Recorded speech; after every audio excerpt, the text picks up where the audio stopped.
Daniel Harper had learned to measure his life in deadlines and lunch breaks, in the minutes between alarm clocks and bedtime stories. Being a single father did that to you. Time became a currency more valuable than money, and money itself was always in short supply. On the morning he was fired, Daniel woke before dawn, as he always did, quietly dressing in the dark so he wouldn't wake his 8-year-old son, Leo. The small apartment was cold, the heating unreliable again, but Daniel wrapped himself in his old coat and stood for a moment watching Leo sleep, his chest rising and falling steadily beneath a threadbare blanket. Christmas was 5 days away. He kissed Leo's forehead gently and left a note on the kitchen table, back by 6. Homework after school. Love you. Daniel worked as a senior logistics coordinator at Braxton & Company, a mid-sized manufacturing company that specialized in industrial equipment. He'd been there 11 years, ever since Leo's mother left when Leo was barely 2.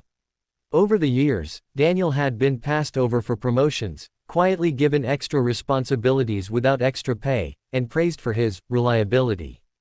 Reliability, he'd learned, was often just another word for exploitable. The office building loomed gray against the pale winter sky when Daniel arrived. Inside, Christmas decorations hung half-heartedly, a crooked tinsel strand, a plastic tree blinking erratically near reception.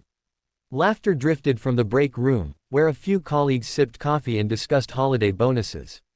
Daniel nodded politely and went straight to his desk, already thinking about the overtime hours he'd volunteered for, hoping to cover the cost of Leo's winter coat and the second-hand bicycle he'd found online. At 9:12 a.m., an email popped up from HR with the subject line, "Meeting request, immediate." Daniel's stomach tightened. He'd felt it for weeks, the tension in the air since the new CEO, Richard Braxton, had taken over after his father retired. Richard was sharp-suited, sharp-tongued, and fond of streamlining. Daniel saved his work, straightened his tie, and walked to the conference room. Richard Braxton didn't bother with pleasantries. HR sat stiffly beside him, eyes fixed on a folder. "Daniel," Richard said, steepling his fingers, "as you know, we're restructuring. Your role is being eliminated." Daniel blinked. "Eliminated? I handle 3 regional warehouses. I trained half the team." Richard shrugged. "Automation. Outsourcing. It's nothing personal." Nothing personal. Daniel thought of the nights he'd slept in his office chair during a supply crisis, the weekends he'd missed Leo's school events because shipments were delayed. "It's 5 days before Christmas," he said quietly. Richard's eyes flicked to the clock. "We're offering a standard severance package. 2 weeks' pay. 2 weeks. Daniel's voice cracked despite his effort to stay calm. "I've been here 11 years. Policy," Richard replied. "Security will escort you out." That was it. No thank you. No acknowledgement. Daniel signed the papers with shaking hands and walked back to his desk under the watchful eyes of a security guard. His colleagues avoided his gaze, embarrassment and fear mingling on their faces. He packed his things into a cardboard box, a framed photo of Leo at the zoo, a chipped mug that said "World's Okayest Dad," a notebook full of meticulous plans that would never be used. Outside, the cold hit him like a slap. Daniel sat in his car for a long time, forehead resting against the steering wheel, breath fogging the glass. How was he going to tell Leo? How would he pay rent? Christmas felt like a cruel joke now, a countdown to disaster. That evening, Daniel forced a smile as he picked Leo up from school. "Dad, guess what?" Leo said, bouncing in his seat. "We're doing a Christmas play tomorrow. I'm a shepherd." "That's great, buddy," Daniel said, heart aching. At home, he cooked pasta, helped with homework, and waited until Leo was brushing his teeth before he sat alone at the kitchen table, staring at the rejection emails he'd already started receiving from other companies.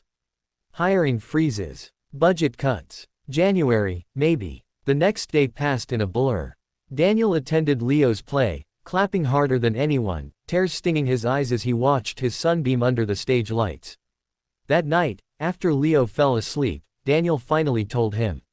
"Things might be a little different for a while," he said gently. "Dad lost his job." Leo frowned. "Did you do something bad?" "No," Daniel said quickly, pulling him close. "Not at all." Leo was quiet for a moment, then said, "It's okay, Dad. We don't need presents." Daniel closed his eyes, holding his son as if he could shield him from the world with sheer willpower. Unbeknownst to Daniel, Several miles away in a glass tower overlooking the city, another Harper was stepping out of a private elevator. Michael Harper adjusted his tailored coat and glanced at his phone, scanning reports. Michael was Daniel's younger brother by 3 years, though their lives couldn't have been more different. After their parents died in a car accident when Daniel was 22 and Michael 19, Daniel had dropped out of college to work full-time, supporting them both. Michael, brilliant and driven, had finished his degree, earned an MBA, and climbed the corporate ladder at a staggering pace. The brothers loved each other, but distance and busy lives had turned weekly calls into monthly texts. Michael was now a managing partner at Northstar Capital, a private equity firm known for acquiring undervalued companies and turning them around. Braxton and Company had been on Northstar's radar for months. Declining efficiency, outdated processes, poor leadership. Michael had personally overseen the due diligence, frowning as he read through employee turnover reports and cost-cutting measures. On December 23, Northstar finalized the acquisition. The announcement was scheduled for the following morning. Richard Braxton, smug in his corner office, believed he'd secured a lucrative exit package and would remain CEO under the new ownership. He had no idea what was coming.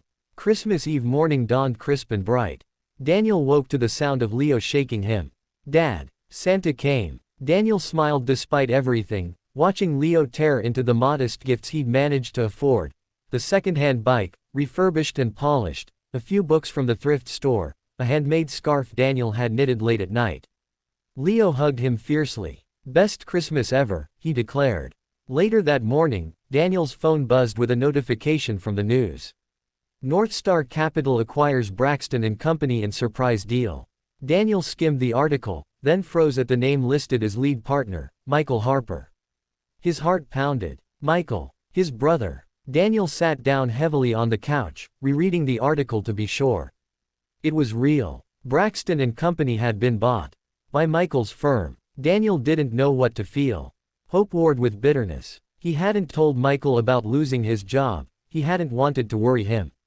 They hadn't spoken in weeks. Before Daniel could decide whether to call, his phone rang. "Danny." Michael's voice came through, warm and familiar. "I was just about to call you. Merry Christmas." "Merry Christmas," Daniel replied, voice unsteady. "Listen," Michael said, "I know this is sudden, but I wanted you to hear it from me. Northstar acquired Braxton and Company. I'll be stepping in as interim executive chair." Daniel exhaled slowly. "I saw the news." There was a pause. "How are things?" Michael asked. "How's Leo?" Daniel hesitated, then told him everything. The firing, the severance, the fear. Michael listened in silence, jaw tightening. "He fired you," Michael said finally. "Before Christmas." "Yes. For what reason?" "Restructuring," Daniel replied bitterly. Michael was quiet for a long moment. "I had no idea," he said. "Danny, I'm so sorry." "It's not your fault," Daniel said, though part of him wondered how different things might have been if he'd spoken up sooner. "Where are you right now?" Michael asked. "At home." "Good," Michael said. "Stay there. I'll call you later today." True to his word, Michael called again that afternoon, his tone brisk but kind. "I've been reviewing personnel decisions made in the last quarter," he said. "Your termination stood out. It was egregious." Daniel laughed humorlessly. "That's one word for it. I'd like you to come in on Monday," Michael said. "As my guest." "Monday," Daniel repeated. "I don't work there anymore." "You will," Michael said simply. "If you want to." Daniel's throat tightened. "Michael, no pressure," Michael interrupted. "But I need people I trust. People who actually know how the company works." On Monday morning, Daniel walked into Braxton and Company with a visitor badge and a borrowed suit. The atmosphere had changed. The old decorations were gone, replaced by sleek banners bearing Northstar's logo. Whispers followed him as he passed familiar desks. In the boardroom, executives sat stiffly as Michael took his place at the head of the table. Richard Braxton arrived last, confidence faltering when he saw Daniel seated beside Michael. "What's this?" Richard snapped. Michael didn't look at him. "Good morning, everyone," he said calmly. "As you know, Northstar has completed its acquisition. Effective immediately, there will be changes in leadership." Richard opened his mouth, but Michael raised a hand. "Richard Braxton, your role as CEO has ended. Your termination is effective today." The room went silent. Richard's face flushed. "You can't be serious," he sputtered. "My contract has been reviewed," Michael said. "Along with your recent decisions, including the termination of Daniel Harper." Richard turned to Daniel, recognition dawning.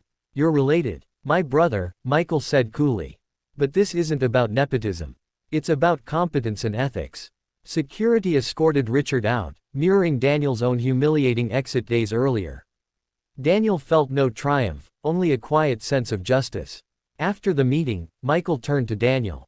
"I want you to take over as director of operations," he said. "Full authority, fair salary, benefits, and flexible hours." Daniel stared at him. "Are you sure?" Michael smiled. "Danny, you held our family together when everything fell apart. You deserve this." Over the next weeks, Daniel threw himself into the work. He streamlined processes, improved warehouse conditions, reinstated laid-off staff where possible, and established policies that valued people over spreadsheets. He left the office at 5 sharp to pick up Leo, ignoring raised eyebrows. Productivity increased. Morale soared. One evening, as snow fell softly outside their apartment, Daniel and Leo decorated a small Christmas tree they'd kept up a little longer than usual. Leo hung a handmade ornament and looked up at his father. "Dad," he said, "are we okay now?" Daniel knelt beside him, smiling. "Yeah, buddy, we are." Across town, Michael watched the city lights from his office, thinking of the past and the future. Success meant nothing, he knew, if it didn't lift the people you loved. For Daniel, the scars of that December never fully faded, but they became reminders of resilience rather than pain. He had learned that being fired didn't define him, that integrity mattered, and that sometimes, the world surprised you when you least expected it. And every Christmas after that, as he watched Leo grow taller and more confident, Daniel remembered the winter that almost broke him, and the brother who helped him rebuild. "Don't go," the female billionaire begged, her voice barely louder than a whisper, yet heavy enough to stop him at the door. "It's my birthday." Ethan Carter froze, his hand still on the brass handle of the penthouse door. He hadn't expected that. He hadn't expected her voice to sound so small either. For a woman who owned half the skyline they were standing above, Lena Blackwood suddenly sounded like someone who owned nothing at all. He turned slowly. Lena stood near the massive glass windows, the city lights behind her painting her silhouette in gold and blue. She was dressed elegantly as always, tailored black dress, diamond bracelet catching the light, but her eyes were bare. No boardroom armor. No billionaire confidence. Just loneliness. "I didn't know," Ethan said carefully. "You didn't mention it." She gave a hollow smile. "People don't usually ask." Ethan exhaled. He had come here for one reason only, the job interview. A live-in estate manager position that paid more in a month than he'd ever earned in a year. It was supposed to be simple, professional, temporary. Get the job, secure his daughter's future, and keep his distance from the famously cold billionaire CEO. But nothing about Lena Blackwood was simple. "I should go," he said, even though his feet hadn't moved. "My daughter's waiting for me." That word, daughter, always changed the air between them. Lena nodded, looking away toward the city. "Of course. She's lucky to have you." Ethan didn't respond. He was used to that reaction. People always said it like it was a compliment wrapped around a tragedy. Single dad. Widower. 35 years old with permanent exhaustion in his eyes. He'd learned to accept the silence that followed. "I just thought," Lena said quietly, "maybe for once, someone would stay." The honesty in her voice hit him harder than any dramatic plea could have. Ethan thought of Emma at home, doing homework at the kitchen table, probably glancing at the clock every few minutes the way she always did. He thought of the bills stacked neatly beside the microwave. He thought of the way Lena had looked at him all evening, not like an employee, not like a charity case, but like a human being who mattered. He loosened his grip on the door. 10 minutes, he said. "That's all I can stay." Lena's head snapped up. For a split second, the billionaire disappeared entirely, replaced by a woman trying not to hope too much. "Thank you," she said. "That's more than enough." She poured him a glass of sparkling water, he'd refused champagne earlier, and handed it to him with hands that trembled just slightly. The penthouse was enormous, immaculate, and painfully quiet. No birthday decorations. No cake. No cards. "You don't celebrate?" Ethan asked. She shrugged. Celebrations are for people who are remembered. He frowned. That's not true, isn't it? She asked softly. I have employees, investors, people who want something from me. But at midnight tonight, when this day ends, not a single person will have sung to me. Not a single gift will be given without an invoice attached.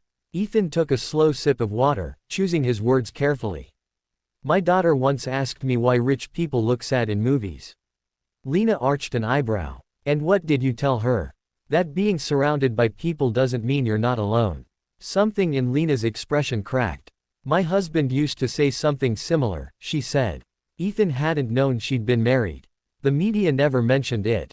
Used to. He died, she said simply.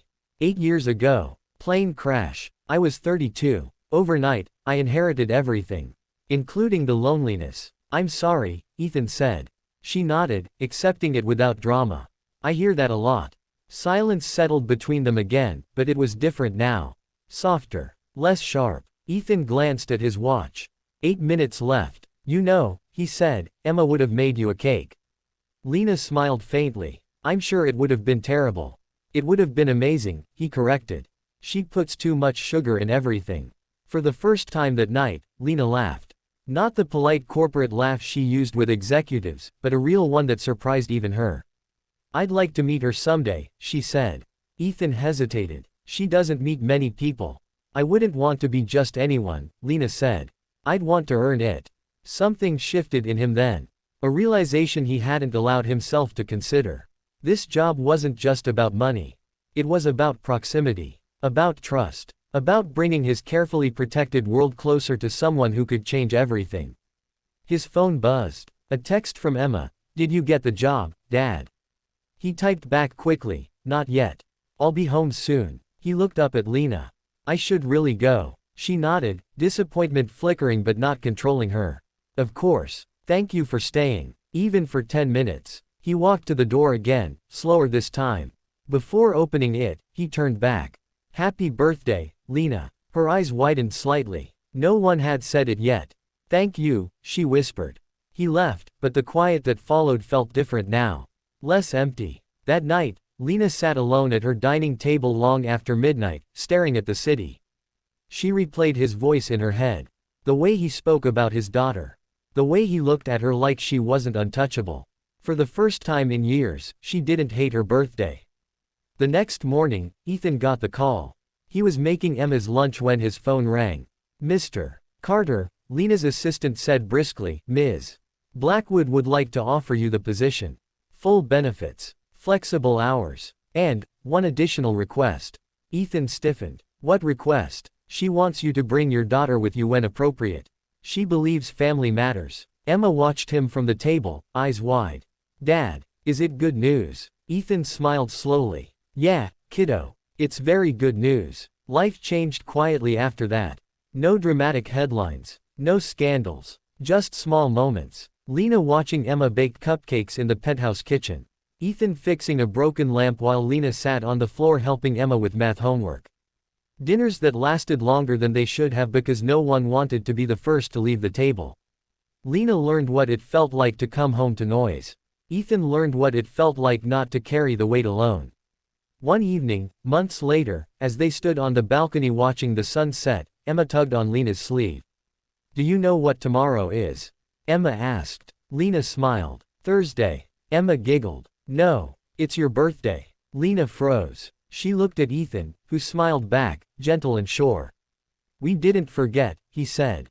Emma ran inside and returned with a lopsided cake, frosting sliding off the sides.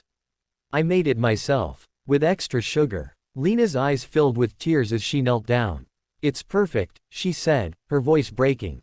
That night, as candles flickered and a child's off-key singing filled the penthouse, Lena realized something profound. She had everything once, and still been alone. Now, she had almost nothing that money could measure. And she had never been richer.